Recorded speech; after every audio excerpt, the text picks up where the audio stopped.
वह अनसुनी करेगा, सुनी करेगा। अर्थात आप समझाते समझाते थक जाएंगे, लेकिन जिसके समझ में नहीं आएगा वह नहीं समझ पाएगा। अर्थात वह एक विस्तृत करने वह भूल जाएगा।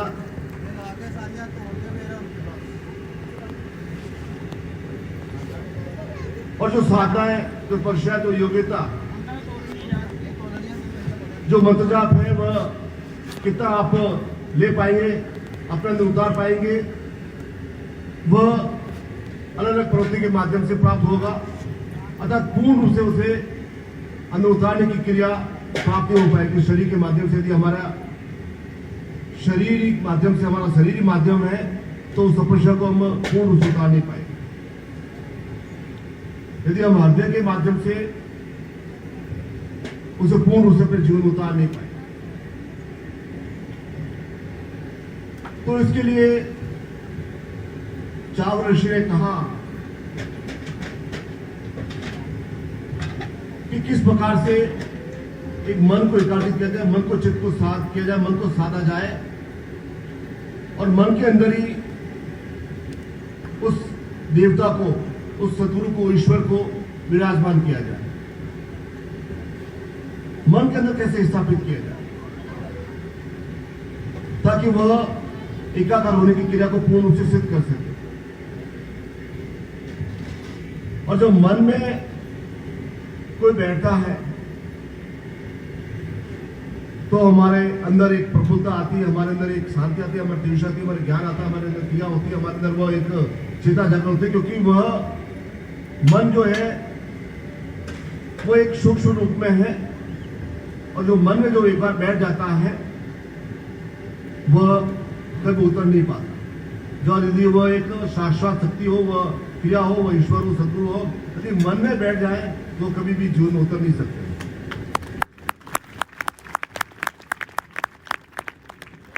और इसके लिए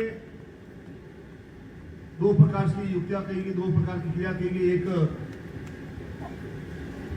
मांत्रिक पद्धति जो है, हम जो वो साधना करते हैं, वो एक मांत्रिक पद्धति है कि मंत्रों के माध्यम से जो भी हमारे अंदर जो भी एक श्लोक लिखे हैं, जो एक साधना लिखी, वह मंत्रों के माध्यम से उस मन को एकाग्र किया जाए। मन की क्रिया के माध्यम से, उस साधना के माध्यम से मन को खोला जाए, मन के अंदर जो एक स्फुरण किया जाए। और दूसरा एक तांत्रिक पद्धति है, जो तंत्र की क्रिया है। तंत्र का तात्पर्य है कि स्पेस और वर्क, अर्थात सही समय पर किया गया कार्य, वह एक तंत्र कहलाता है। क्योंकि हम कोई भी कार्य कभी भी नहीं कर सकते। रात के 3-4 बजे हम उठ नहीं सकते हैं। जो एक स्त्री के साथ संबंध होते हैं वो पुरुष के साथ नहीं हो सकते हैं। जो हमारे बच्चों के साथ संबंध होते हैं वो अन्य के साथ संबंध नहीं हो सकते हैं। जो क्रिया हम किसी और के लिए करते हैं, किसी और के लिए नहीं कर सकते। अर्थात कोई भी कार्य सबके लिए अलग होता है। एक ही सूत्र में सबको नहीं बांध सकते। उसे कहा गया स्पेस और वर्क, कि कौन सा स्पेस के माध्यम से, कौन से समय के माध्यम से वह कार्य किया जाए जिससे वह पूर्ण हो सके।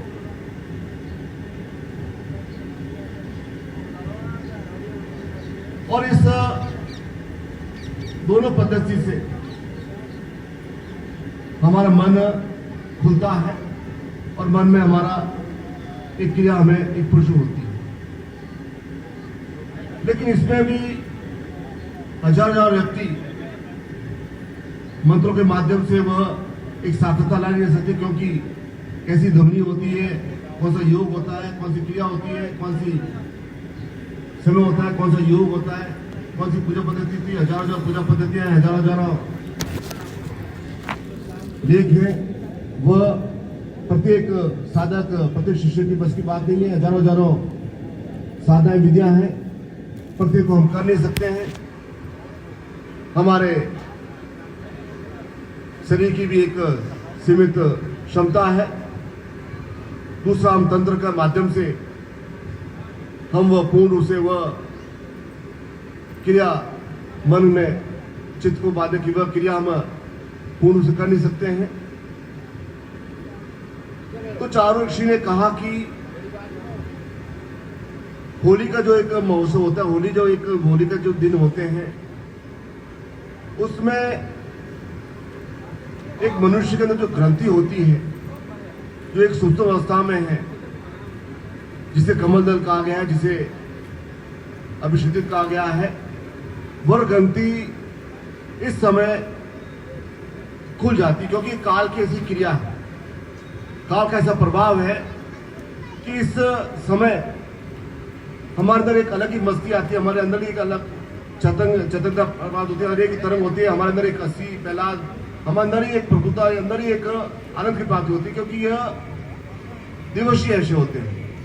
प्रत्येक मनुष्य की उस समय उस साधक की शिष्य की मन की ग्रंथि खुल जाती है, और जब मन की ग्रंथि खुलती है तो उस मन की ग्रंथि में एक सूक्ष्म रूप में उस गुरुत्व को, उस देवता को, उस ईश्वर को विराजमान किया जा सकता है, क्योंकि वह ग्रंथि उस समय खुल गई। जिस प्रकार से एक बरवा होता है, वह उस कमल दल पर जो वह घूमता रहता है, और वह जो है वह कमल दल बंद हो जाता है, वह उसमें वह बन जाता है, और जो है जब अगले दिन सूर्य होगा उगेगा, जब वह कमल पूरा खिलेगा, तभी वह भंवरा मुक्त हो पाएगा। इसी प्रकार से मन की जो सुप्त अवस्था है, मन की जो क्रिया है, इस होली के चैतन्य दिवस पर हमारे दिन पूरी तरह से खुल जाती है। इस समय हमें एक हंसी ठिठोली, एक आनंद, एक अलग की मस्ती करने की भावना होती है, हम झूमे गाएं, आनंद है, क्योंकि यह इस समय की ऐसी क्रिया है। क्योंकि हर समय तो हम ऐसी हंसी या मस्ती ऐसी कर नहीं सकते हैं। तो उस जब मन की ग्रंथि खुल जाती है, सुप्त अवस्था में खुल जाती है, तब वह उस गुरु द्वारा प्रदत्त क्रिया को, उस ज्ञान को, उस चेतना को उस ग्रंथि में समाहित होकर, जिसके माध्यम से हमारे अंदर वह पूर्ण रूप से हमारे मन की जो सुप्त अवस्था है, क्योंकि मन को खोलने की कोई हमारे अंदर क्रिया नहीं है। जो साधना है, तपस्या, योग्यता है, जो तांत्रिक पद्धति, जो मात्र पद्धति है, उसके अंदर एक मनुष्य की कैसे आचरण है, मनुष्य कैसे संगति, मनुष्य कैसे प्रभाव, मनुष्य कैसी योग्यता, वह निर्भर करता है।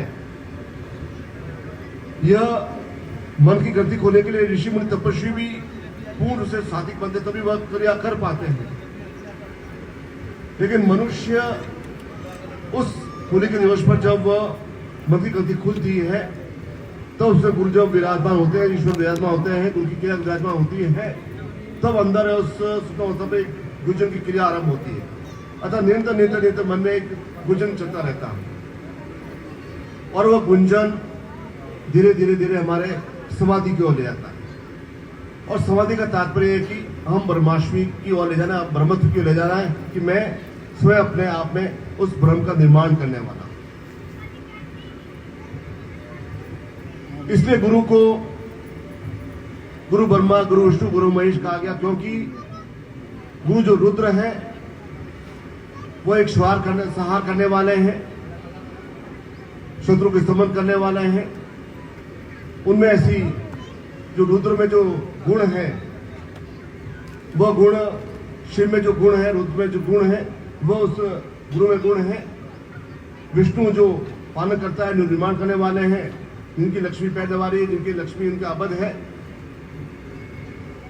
और इन गुणों का जब समावेश नहीं होगा तो वह पूर्ण रूप से गुरु नहीं कहला पाएंगे।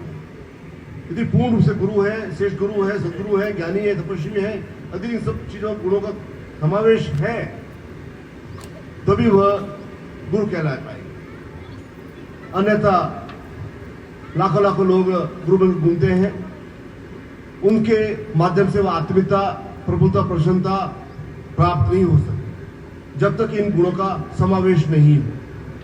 तभी वह पूजनीय होते हैं, तभी परामर्शी होते हैं, तभी उनके चरणों में बैठकर हमें एक आध्यात्मिक शांति प्राप्त होती है, एक आध्यात्मिक चेतना प्राप्त होती है। क्योंकि चार ऋषि ने कहा कि मुझे देना है जो सब कुछ देना है। मैं ऐसा नहीं कि आज इतना दूं, कल उतना दूं, परसों इतना दूं और फिर मेरे पीछे पीछे शिष्य घूमे। देना है तो पूर्ण मुझसे देना है, नहीं देना तो नहीं देना है। एक भ्रम की स्थिति मुझे अपने शिष्यों के साथ नहीं रखनी है, क्योंकि जिसके पास एक आध्यात्मिक चेतना हजार हजार रूपों में है, वह शिष्यों से क्या छिपाएगा।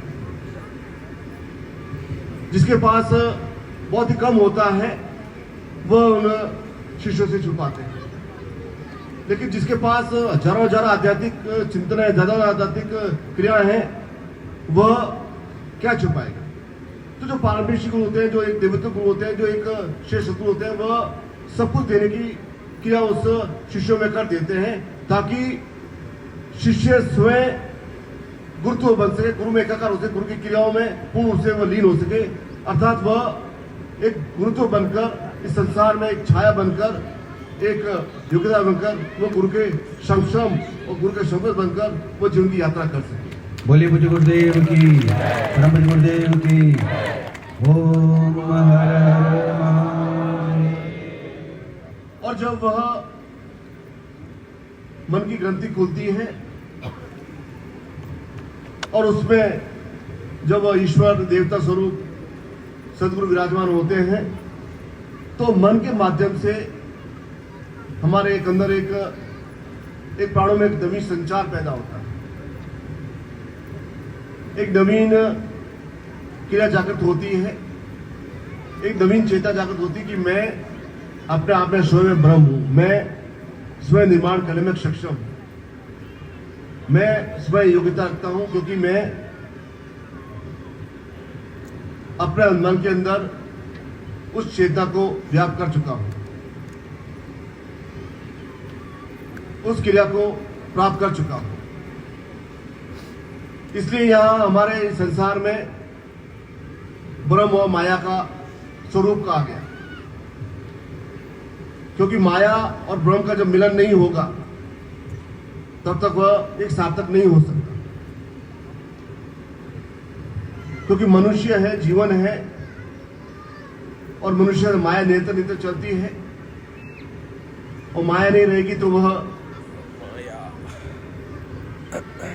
मनुष्य जीवन की उपयुक्ता ही समाप्त हो जाएगी। वह एक रूखा सूखा व्यक्तित्व हो जाएगा। वह जितने भी हम अघोर व्यक्ति देखते हैं, जितने भी हम वो देखते हैं, वो एकदम से वह फूट के समान रूखे सूखे चेहरे पर कोई है ही नहीं, क्योंकि वे अघोर है, क्योंकि वे एक अलग ही क्रिया में है।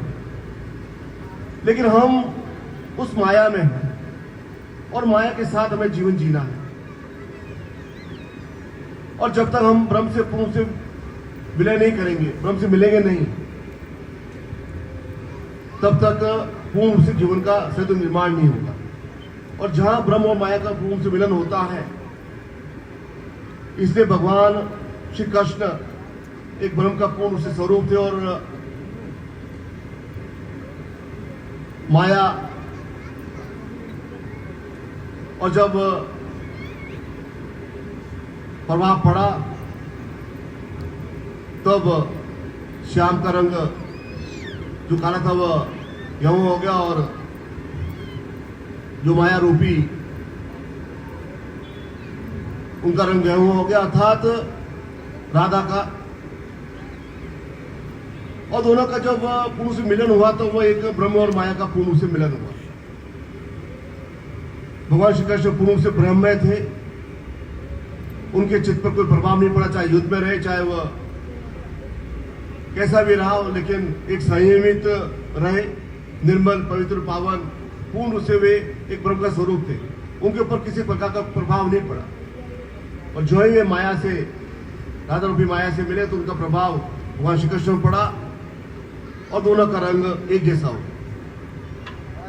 और इसी प्रकार से संसार में जब ब्रह्म रूपी सदगुरु का और शिष्य रूपी माया का जब पूर्ण से संसार मिलन होता है तो दोनों का एक दूसरे पर रंग चढ़ता है और दोनों एक रूप हो जाते हैं।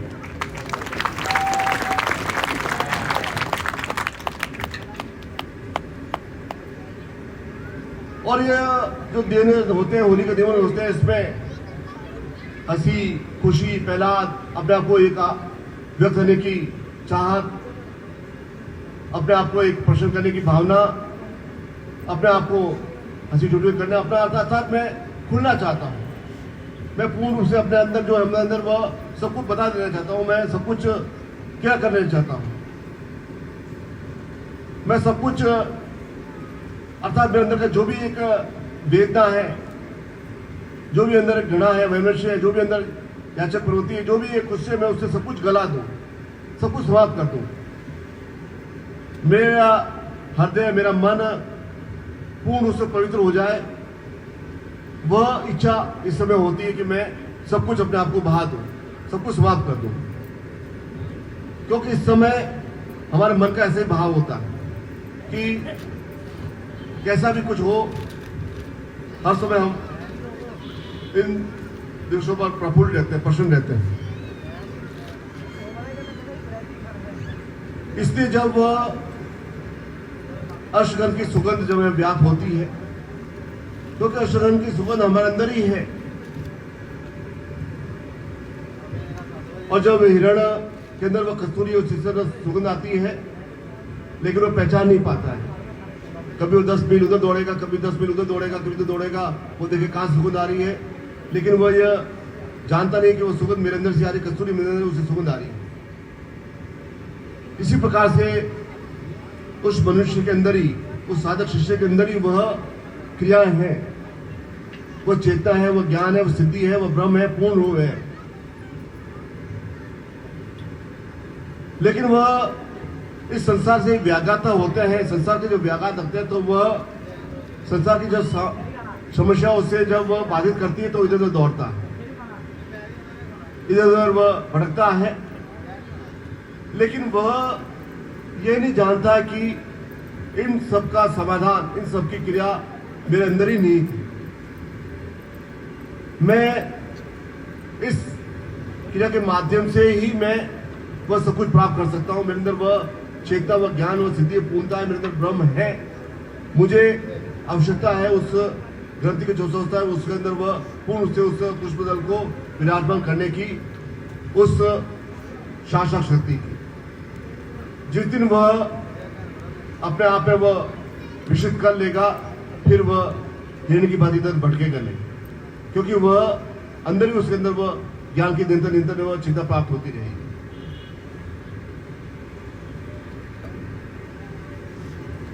और मनुष्य के जीवन में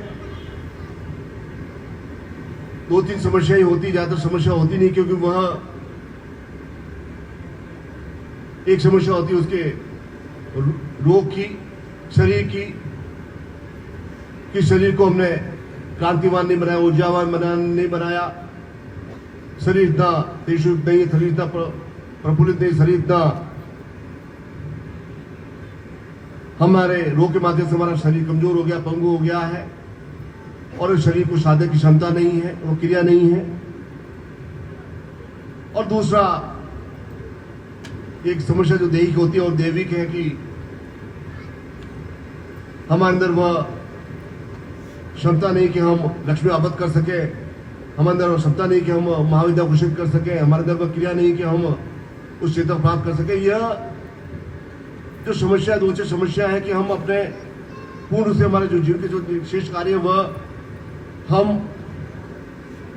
नहीं कर पा रहे हैं। लेकिन जब पूर्ण रूप से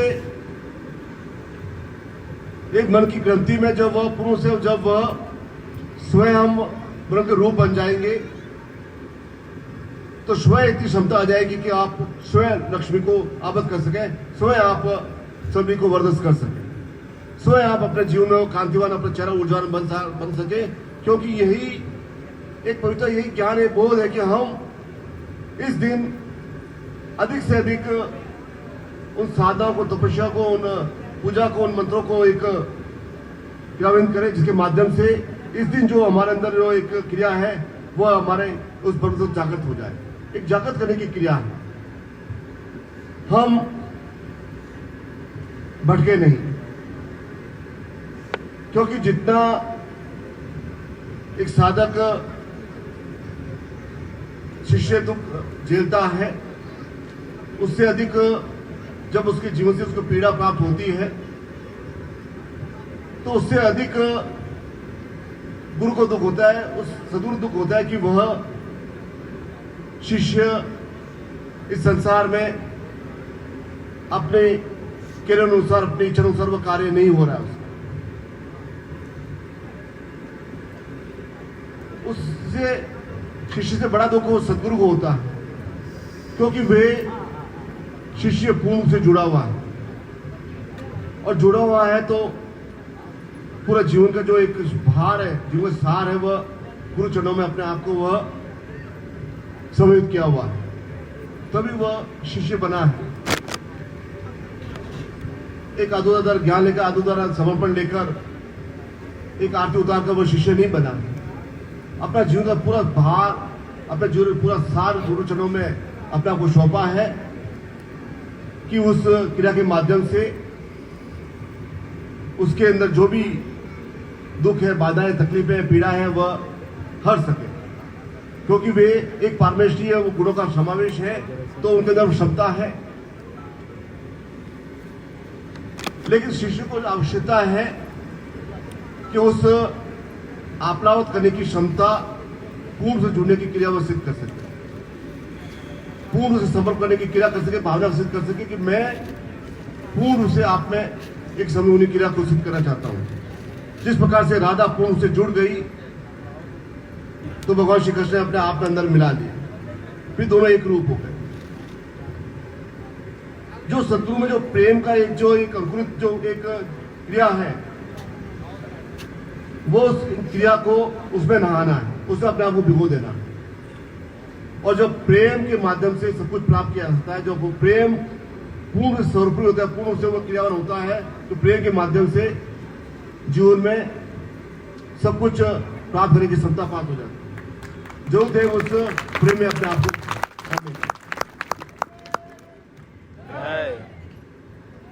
कि जीना पूरा जीवन हमने सौंप दिया, जैसा क्रिया होगी, जैसा चिंतन होगा, जैसा आप करना चाहे वैसा कर सकते हैं। हमें केवल आनंद की प्राप्ति करनी है, केवल एक भाव रखना है, एक चिंतन रखनी है, बाकी पूरे जीवन का निर्धारण आप करें, किस प्रकार से कौन सी क्रिया करते हैं, कौन सी चिंता का ज्ञान देते हैं, लेकिन मेरे अंदर वह निरंतर वह प्रेम हमेशा जागृत रहना चाहिए, वो आपको क्रिया करनी है।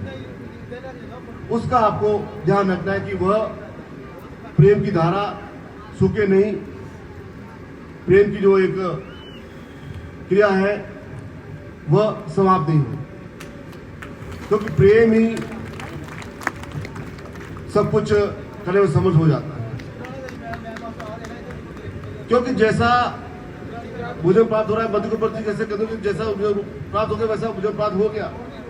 कुछ सोचना नहीं, समझना नहीं, कुछ ऐसा क्रिया नहीं करनी कि यह प्राप्त हो रहा है, वैसा प्राप्त हो, वैसा क्रिया नहीं हो, वैसी क्रिया नहीं हुआ, कुछ सोचना समझना है ही नहीं।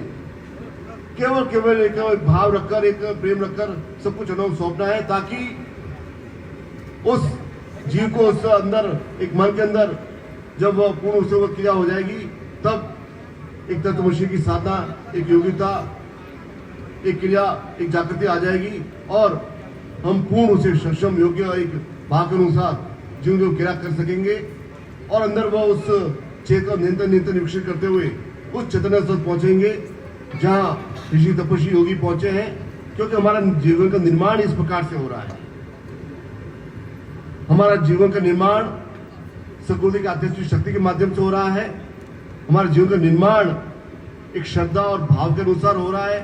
हमारा जीवन का निर्माण एक क्रिया के माध्यम से हो रहा है, और हमारे जीवन में एक श्रेष्ठ भाव है, उस भाव को निरंतर बनाए रखे, क्योंकि मुंह लटका कर उदास रहकर बात बनेगी नहीं।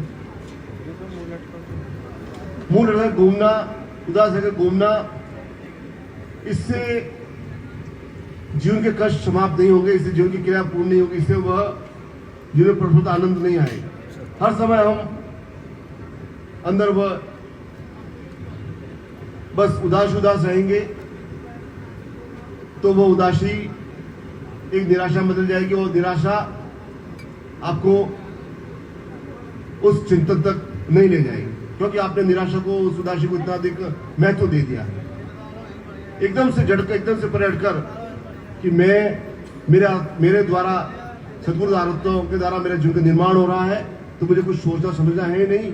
जो क्रिया दें, जो आज्ञा दें, जो साधना दें, तपस्या दें, पूर्णता दें, मेरे मन की गंती खुली हुई है। मुझे उस ब्रह्म को, सद्गुरु को अंदर विराजमान करना है। मुझे जीवन में यही कार्य करना है, बाकी सारे कार्य सद्गुरुदेव के अनुसार होंगे। ये आपको सोचना है, तभी से या तो निर्माण हो सकता है। इसे भगवान श्री कृष्ण ने कोई अस्त्र शस्त्र नहीं चलाया, चाहते तो वे एक झटके में सहा कर सकते, लेकिन इस संसार निमित्त बनाया उन्होंने पांडवों को। उस पांडवों को वह ज्ञान देकर, चेता देकर, श्वेता देकर, पूर्णता देकर, अपना स्वरूप दिखाए, विराट स्वरूप दिखाकर कि तुम मेरे साथ खड़े हो, मैं तुम्हारा सब कुछ हूं, तो इस संसार में तुम्हें धर्म की आवश्यकता नहीं है। इस धर्म युद्ध में तुम्हारा विजय अवश्य होगी। इसी प्रकार से संसार में शिव रूपी, विष्णु रूपी, ब्रह्म रूपी सद्गुरु उस शिष्य के क्रिया के लिए, शिष्य कल्याण के लिए सदा संकल्प रहते हैं, क्योंकि वह एक शिष्य है और शिष्य सही अर्थों में एक ज्ञान का, एक चेतना का अधिकारी होता है, क्योंकि वह पूरा जीवन सौंप चुका होता है। और इसी प्रकार से हम पूरे जीवन भर उस चिंतन क्रिया को पालन करते हुए, उस चेतना प्राप्त करते हुए जीवन आगे बढ़ सके, और जो भी क्रिया, ज्ञान, चेतना दें, सद्गुरु दें, उसे हम प्राप्त करते रहें। ऐसे आप सबका देश से आशीर्वाद प्रदान करता हूँ, आपके जीवन की मंगल कामना करता हूँ। बोलिए पूज्य गुरुदेव की, परम पूज्य गुरुदेव की, परम वंदनीय माता जी की, परम वंदनीय माता जी की, पूज्य गुरुदेव की, पूज्य गुरुदेव की, परम वंदनीय माता जी की, परम वंदनीय माता जी की। ओम हर